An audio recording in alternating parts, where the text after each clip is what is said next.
Time it's my range poison rogue build. It's a very strong DPS build which will melt enemies and bosses in seconds.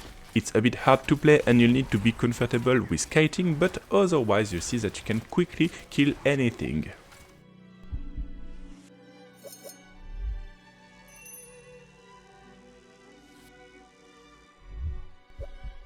For the gear and legendary power, you want the forceful arrow in order to apply vulnerable to your enemies. You want damage reduction with it, it's not mandatory but still good to have, and you also want increased attack speed. This one is a must have, it will be a perfect combo with the build. Then you want the penetrating shot, it's very strong against packs, bosses and elites. You also want increased damage after shooting basic attacks, that's why the increased attack speed is important on your basic skill and will be also very strong with our specialization. You also want increased damage in function of the energy that you have when you cast the spell. Then you want the poison imbue and the fact that you won't have any cooldown on poison imbue.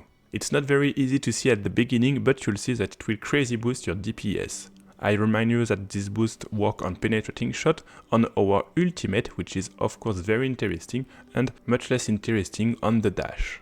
After that we have the rain of arrows, our ultimate, the dash for the mobility and the poison trap in order to boost our AoE damage.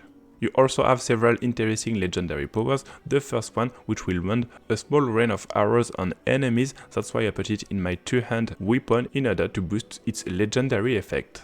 Then you have the chance to get critical chance when you make enemies vulnerable with a lucky hit, and energy gain when you hit elites with basic attack. Barrier when you hit an elite, this one is not mandatory, and increase armor when you hit enemies. Lastly, movement speed when you land a critical hit. For the specialization you want the combo point in order to boost your penetrating shot. The reason to take additional attack speed on your basic attack, and in the end you'll do 3 basic attack, 1 penetrating shot and do it again. For the gems you'll want life in armor parts and in accessory resistances. For the weapons you can either go for the ultimate damage or damage over time in order to boost poison damage. So now for the skill tree, don't forget also that for each of my build you have the link of the builder below the video. You want the forceful arrow with the fact that it will pierce enemies vulnerable. Then the penetrating shot and increased chance to crit for the next penetrating shot if you hit more than 3 enemies. The dash and the poison trap which can reset your imbuement skill. You can also put points in the passive nearby. Then you get to the poison imbuement and you want the increased critical damage on it. You also want with the passive the chance to crit with imbuement and everything linked to poison, meaning poison damage, damage reduction for enemies and increased attack speed. After that we have our ultimate and every passive linked to the lucky hit. It's important to take this one, it will generate energy and grant you more chance to have a lucky hit. Lastly, precision will be very important because it will grant you increased critical chance and make a more powerful critical hit.